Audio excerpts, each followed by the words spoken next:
నమస్కారం అండి. మరి గతంలో ఉమ్మడి రాష్ట్రం ఉన్నటువంటి సందర్భంలో ఆనాడు మరి తెలంగాణ ప్రభుత్వం వాళ్ళు ఇచ్చినటువంటి పిలుపు మేరకు రాష్ట్రం కాంగ్రెస్ ప్రభుత్వం ఆయన బీజేపీ కానీ ఈ ఉన్నటువంటి ఉమ్మడి రాష్ట్రాన్ని విడగొట్టడం జరిగింది.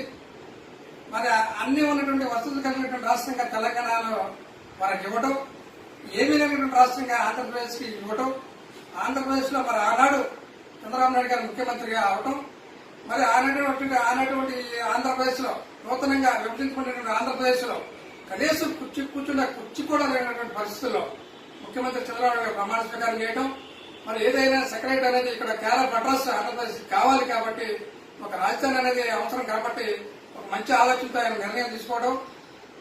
ఈ నిర్ణయానికి అక్కడ ఉన్నటువంటి గుంటూరు ప్రాంతంలో ఉన్నటువంటి వారందరూ కూడా 29 గ్రామాల ప్రజలందరూ కూడా స్వాగతించి మేము స్వచ్ఛందంగా మేము రాజధాని పెడతారంటే మేము భూములు ఇటాకి సిద్ధంగా ఉన్నామని చెప్పి ఉన్నటువంటి రైతులందరూ కూడా వారి త్యాగఫలంతో వారి దాదాపు 33,000 ఎకరాలు ఇవ్వడం జరిగింది. వారు ఇచ్చినటువంటి భూమిని, వారు ఇచ్చినటువంటి నమ్మకాన్ని ఒమ్ము చేయకుండా గౌరవ ముఖ్యమంత్రిగా ఉన్నటువంటి నారా చంద్రబాబు నాయుడు గారు రోజు ఎవరు ఎంత భూమి ఇస్తే వారికి కమర్షియల్ అయితే కమర్షియల్, రెసిడెన్షియల్ అయితే రెసిడెన్షియల్ ఇచ్చి కంపల్సరీగా మిమ్మల్ని మీకు తగినట్టు విధంగా న్యాయం చేస్తామని చెప్పి ఆ రోజు చంద్రబాబు నాయుడు గారు చెప్పడం, ఆ నమ్మకంతో రైతులందరూ కూడా నమ్మి భూములు ఇచ్చి ఇవ్వడం జరిగింది.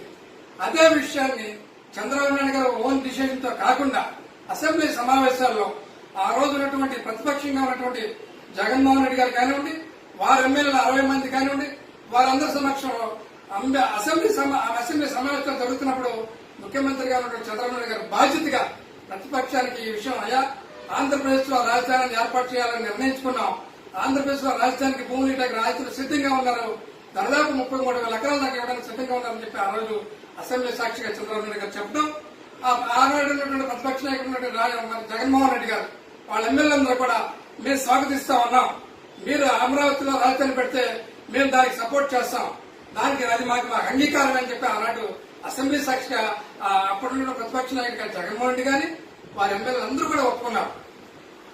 ఆ ఉద్దేశంతోనే మరి ముఖ్యమంత్రి చంద్రబాబు నాయుడు గారు సెక్రటరీ అక్కడ ఏర్పాటు చేయడం, మరి మంచి అత్యున్నత భవనాలు సింగపూర్ డిజైన్ తీసుకొచ్చి అమరావతి ఈ దేశంలోనే ఒక తలదన్నే రాజధానిగా ఉండాలని ఒక ఆలోచనతో, ఒక ఆశయంతో మంచి మంచి ప్లాన్ చేయించి అక్కడ రాజధాని తయారు చేయడం జరుగుతుంది. ఆ రాజధాని మంచి నాయకులందరూ కూడా నమ్మకంతో ఉన్నదాన్ని వమ్ము చేయకుండా చంద్రబాబు నాయుడు గారి కష్టంతో అప్పులతో ఒక పక్కన అప్పులు, ఒక పక్కన ఆదాయం లేదు, పక్కన రాజధాని నిర్మించుకోవాల్సిన సందర్భం, ఇంకో పక్కన సంక్షేమ పథకాలు కొనసాగించాలి, ఇంకో పక్కన ఉద్యోగులకు జీతాలు ఇవ్వాలి. అటువంటి తరుణంలో మరి ముఖ్యమంత్రి గారు ఈ రాష్ట్రానికి ఆదాయం వనరులను ఉపయోగించి ఆదాయం సృష్టించి పక్కన దాదాపు వచ్చినటువంటి రాజధానిలో 10,000 రూపాయలు ఖర్చు పెట్టి అత్యున్నతమైన భవనాలు, దీంతో రేపు రాబోయే భావి తరాలకు కూడా ఉపయోగపడేటువంటి భవనాలు నిర్మించడం జరిగింది. అదేవిధంగా సెక్రటరీ ఏర్పాటు చేయడం జరిగింది. ఆ సెక్రటరీలో గతంలో అసెంబ్లీ సమావేశాల్లో మరి అప్పుడున్న ప్రతిపక్ష నాయకులు ఎమ్మెల్యేలు అందరూ కూడా పాల్గొనడం, మరి ఆనాటి పార్టీలో రోజా గారు కూడా ఇక్కడ రాజధానికి పెట్టడం మాకు మేము అంగీకారం మేము ఒప్పుకున్నాం, అందుకే మా ప్రతిపక్ష నాయకులు జగన్మోహన్ రెడ్డి గారు ఇక్కడే ఇల్లు కట్టుకుంటున్నారని చెప్పి ఆయా రోజా గారు కూడా చెప్పారు.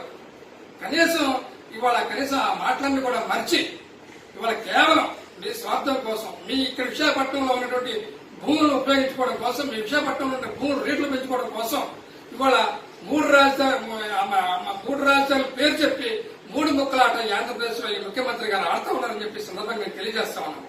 దయచేసి ఇప్పటికైనా ముఖ్యమంత్రి గారు కళ్ళు తెరవండి, రైతులు చేసినటువంటి త్యాగాన్ని మీరు మర్చిపోవద్దు. అదేవిధంగా రైతులు 200 రోజులుగా వాళ్ళు చేస్తుంటే ఈ రాజధాని ఒకటే రాజధాని 3 రాజధానులు వద్దు, అమరావతి ముద్దు అని చెప్పి రైతులు ఒక పట్టుకునేటువంటి వాళ్ళందరూ కూడా వాళ్ళు ఇచ్చినటువంటి త్యాగం అనేది వృధా పోకూడదనే ఉద్దేశంతో ప్రతిరోజు అక్కడ దీక్ష చేస్తా ఉన్నారు. ఆ దీక్ష చేసినటువంటి మహిళల మీద నానా రకమైనటువంటి కేసులు పెట్టి హింసించి వేధించి వెంటాడి డోన్ కెమెరాలు చిత్రీకరించి నానా బేపట్టం చేసిన సందర్భాలు ఈ రాష్ట్రంలో ప్రజలందరూ కూడా చూస్తా ఉన్నారు. నువ్వు ఇచ్చినట్టు 3 రాజధానికి ఏ ఒక్క జిల్లా అయినా ముందుకొచ్చారండి, ఏ ఒక్క రైతైనా భూమి ఇచ్చారండి, ఏ ఒక్కరు కూడా భూమి లేదంటే నీ మీద నమ్మకం లేదు, నువ్వు చేయలేవు.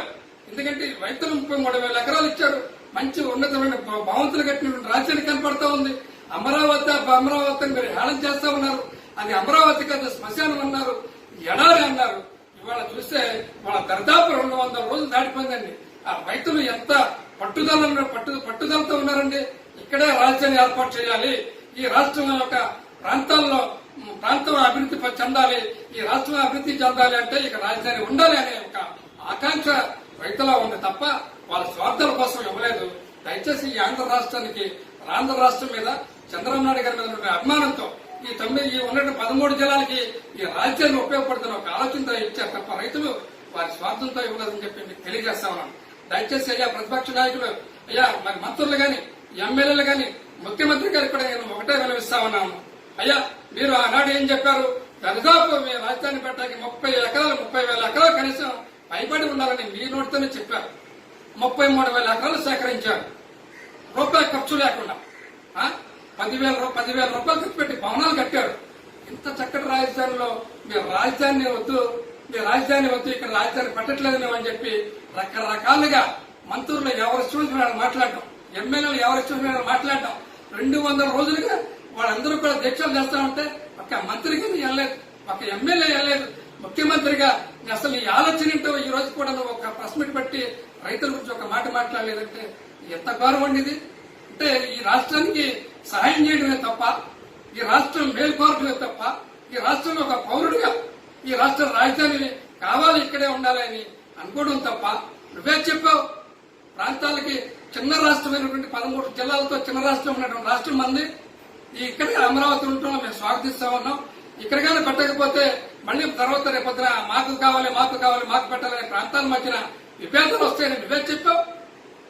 చెప్పిన మాట మీద కట్టుబడి నిలబడి ఉన్నామని చెప్పి ముఖ్యమంత్రికి నేను తెలియజేస్తా ఉన్నాను. ఇంకా విషయం చెప్పాలంటే ఇప్పుడున్న పరిస్థితుల్లో నిన్నగాక మన శ్మశానం అని చెప్పినటువంటి బొత్స సత్యనారాయణ గారు వెళ్ళి మెడలేలా పైకెత్తి చూస్తా ఉన్నారండి. ఆకాశం వైపు చూస్తున్నాడు బొత్స సత్యనారాయణ. మరి ఏం చూస్తున్నాడండి? అమరావతి అనుకున్నాడా? అమరావతి అన్నాడా? బిల్డింగ్ కనపడుతుందని చూస్తున్నాడా? దయచేసి ఇవాళ ఏంటి అంటే మళ్ళీ ఒక రోమర్ ఏంటంటే అపార్ట్మెంట్లు ఫ్లాట్లుగా చేసి అమ్మేస్తారని ఒక రోమర్ సృష్టిస్తా ఉన్నారు. దయచేసి ఇవాళ ఆంధ్రప్రదేశ్ లోని అయోమయంలో మీరు గుర్తు చేయొద్దు. ప్రజలందరూ కూడా అక్కడే రాజధాని ఉండాలని అన్ని జిల్లాల ప్రజలు కూడా విశ్వాసంతో ఉన్నారు. కేవలం మీ యొక్క పార్టీ, మీ యొక్క నాయకులు, మీ విజయసాయి రెడ్డి గారు, ముఖ్యమంత్రి గారు మీరే మీకున్న భూములు ఉపయోగించుకోవడానికి విశాఖపట్నంలో రాజధాని, కర్నూలులో రాజధాని అంటున్నారు. ఆ 3 ముక్కలు అట్లా ఆడొద్దండి. దయచేసి ఒకటే రాజధాని అమరావతి యొక్క రైతుల యొక్క త్యాగఫలాన్ని మీరు వృధా చేయవద్దండి. వారి కన్నిటిని మీరు వాటిని స్నానం చేసే నీళ్ళుగా వాడుకోవద్దండి. దయచేసి దానికి పరిణామాలను తప్పగా మూల్యం చెల్లించుకోవాల్సి వస్తుంది. రైతుల యొక్క త్యాగాన్ని వృధా పాలేకుండా ఈ రాష్ట్రాన్ని అభివృద్ధి ప్రజలు మీరు నడిపించాలనుకుంటే అక్కడ రాజధాని కంపల్సరీ మీరు నిర్మించాల్సిందే, అందులో ఎటువంటి సందేహం లేదు. మొన్న ఉండవల్లి అరుణ్ కుమార్ గారు చెప్పారు, మీ పార్టీ నాయకుడు సమానమైన మీ నాన్నగారి శ్రేయోభిలాషి ఆయనే చెప్పారు. 5 సంవత్సరాల్లో అభివృద్ధి చేస్తూ సంక్షేమ పథకాలు ఇచ్చుకుంటూ ఈ జీతాలు ఇచ్చుకుంటూ ఎక్కడ అభివృద్ధి కుంటిపడకుండా పోలవరం ప్రాజెక్టు ఆకుండా రాజధాని ఆకుండా ప్రాజెక్టులన్నీ కూడా రన్ చేస్తా సంక్షేమ పథకాలు ఇచ్చుకుంటా జీతాలు ఇచ్చుకుంటా 5 సంవత్సరాలకి దాదాపు 1,06,000 రూపాయలు కొట్టి ఎంత అప్పు జరిగింది చంద్రబాబు నాయుడు గారి హయాంలో. నువ్వు ఎక్కే సంవత్సరం కాలేదు, 85,000 కోట్ల రూపాయలు అప్పు చేసావు. కేవలం మీకు ఇచ్చినటువంటి ప్రజలకి అడిగిన వాళ్ళకల్లా 15,000 రూపాయలు వేస్తున్నావు అకౌంట్లు, అంతే. అభివృద్ధి లేదు. ఒక చెంచా మట్టి తీయలేదు మన ఆంధ్రప్రదేశ్. సంవత్సరం అయిపోయింది. 6 నెలల రోజులు చూడండి, ఒక గొప్ప ముఖ్యమంత్రిగా నేను మీ అందరి దృష్టిలో ఉండేలాగా నేను చేస్తాను. ఏది ఈ రకంగా ప్రజల సంక్షేమం ముఖ్యం, ఈ రాష్ట్ర అభివృద్ధి ముఖ్యం. అదేవిధంగా అమరావతిలో రాజధాని ఉండాలనేదే మా ఆకాంక్ష. మేము ఇక్కడే కాదు, నేనే కాదు, యావత్ ఆంధ్రప్రదేశ్ లో ఉంటే ఉన్నటువంటి 13 జిల్లాల ప్రజలే కాకుండా దేశంలో ఉన్నటువంటి తెలుగు అనేవాడు ఎవడైనా సరే ఆంధ్రప్రదేశ్ లో అమరావతిలో రాజధాని ఉండాలి. అదే తెలుగువాడి యొక్క ఆలోచన, తెలుగువాడి యొక్క ధ్యేయం, తెలుగువాడి యొక్క కోరిక. దీన్ని నువ్వు మార్చి ఏదో నీ సొంత ప్రయోజనాల కోసం, నీ భూములు అమ్ముకోవడం కోసం, నీ భూములు తరలిపించుకోవడం కోసం 3 ముక్కలు ఆడితే ప్రజలు చూస్తూ ఊరుకోరు. రైతుల శ్రమ వృధా కాకూడదు. రైతుల యొక్క కష్టం, రైతుల యొక్క త్యాగఫలం. ఏ రైతు అయితే ఈ రాష్ట్రంలో పంట పండించి అన్నం పెట్టే రైతుగా ఉన్నటువంటి వాళ్ళు ఉన్నారు, ఆ రైతులందరూ కూడా ఏడుస్తా ఉన్నారు కదా. ఆ రైతుల తాలూకా ఏడుపు కనుక తెలిపితే ఏ రాష్ట్ర ముఖ్యమంత్రి కానీ మంచిది కాదు. గతంలో కూడా రైతులు లేని ఈ రాష్ట్రం లేదని నినాదంతో అనేకమైన ముఖ్యమంత్రులు రైతుల విలువ తెలుసుకొని పనిచేసినటువంటి సందర్భాలు ఉన్నాయి. నువ్వు కూడా అది పని చేయాలి. ముఖ్యమంత్రిగా నువ్వు కూడా ఆ స్థాయిలో ఉండాలి. ముఖ్యమంత్రిగా ఈ 200 రోజులుగా మహిళ పిల్ల జల్ల ముసల ముక్క అందరూ కూడా భూములు ఇచ్చి నీ చుట్టూ తిరుగుతున్నారయ్యా. దేనికి తిరగాలి? వాళ్ళకేమైనా పంటలు పండించుకోవడం చేత కదా? వాళ్ళ భూములు తాను పండలేరా, ఉండలేరా? దయచేసి అర్థం చేసుకోండి. ఆ వాళ్ళ ఉన్నటువంటి రాజధానికి ఏమీ లేదని ఒక మంచి సంకల్పంతో, ఒక మంచి ఆలోచనతో, త్యాగం చేసే మనసుతో వాళ్ళు ఇచ్చారయ్యా ఇవాళ రాజధానిగా. నువ్వు కూడా ఒప్పుకున్నావు. వాళ్ళు మాట మారుస్తా ఉన్నావు. నువ్వు తీసుకెళ్లి ఆ రాజ్యాంగంలో రైతులు ఇచ్చినటువంటి భూములు, రాజ్యం కట్టే భూములు నువ్వు పేద ప్రజలకి నువ్వు స్థలాలు ఇవ్వడం ఏంటి? ఇవ్వు. పేద ప్రజలకి స్థలాలు ఇవ్వడానికి మేము ఎప్పుడు వ్యతిరేకం కాదు. పేదల సంక్షేమ కార్యక్రమాలకి మేము ఎప్పుడు వ్యతిరేకం కాదు. మేము స్వాగతిస్తాం. కానీ రాజధాని ప్రాంతంలో రాజధాని నిర్మించండి. మీరు ఇంకా రైతుల దగ్గర భూములు సేకరించండి, గవర్నమెంట్ భూములు సేకరించండి. పేదవారికి 48 గజాలు కాదు, మా దృష్టిలో 2 సెంట్లు ఉండే. మేము దానికి స్వాగతిస్తాం. మీరు శుభ్రంగా ఇల్లు కట్టండి పేదవాళ్ళకి, మేము స్వాగతిస్తాం. కానీ రాజధానే కట్టండి. మీరు అలాంటి పిచ్చి పనులు చేసి మీకు ఉన్నటువంటి గౌరవాన్ని, ముఖ్యమంత్రి గౌరవాన్ని మీరు తగ్గించుకోవద్దని చెప్పి ముఖ్యమంత్రిగా మీకు విన్నవిస్తూ, మీ మంత్రులందరూ కూడా దయచేసి మీ మంత్రులందరూ కూడా మాట్లాడేటప్పుడు కొంచెం ఆలోచన జ్ఞానంతో మంత్రులమే మేము అనే విషయాన్ని మర్చిపోకుండా మాట్లాడాలి. మీ మంత్రుల తాలూకు విలువలు తగ్గించుకోవద్దు.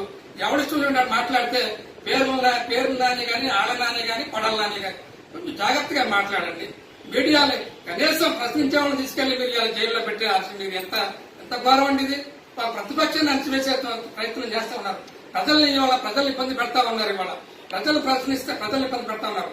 ప్రతిపక్షంలో నాయకులైనటువంటి అచ్చెన్నాయుడు గారిని ఇవాళ ఎన్ని రకాలుగా బాధ పెడతా ఉన్నారని ఇన్పేషెంట్ గా ఈ రకమైన ప్రయత్నాలు చేయకుండా కేవలం రాష్ట్ర అభివృద్ధి మీద దృష్టి పెట్టండి. కక్ష చర్య సాధించిన ముఖ్యమంత్రులు ఎవరు కూడా ముఖ్యమంత్రిగా ఎక్కువ కాలం కొనసాగలేకపోయారు. కేవలం అభివృద్ధి మీద దృష్టి పెట్టండి. అమరావతి రాజధాని మీద దృష్టి పెట్టండి. ప్రజల సంక్షేమ పథకాలను కొనసాగించండి. ప్రజలకు ఎక్కువగా 2 సెంట్లు ఇవ్వండి, తప్పులేదు.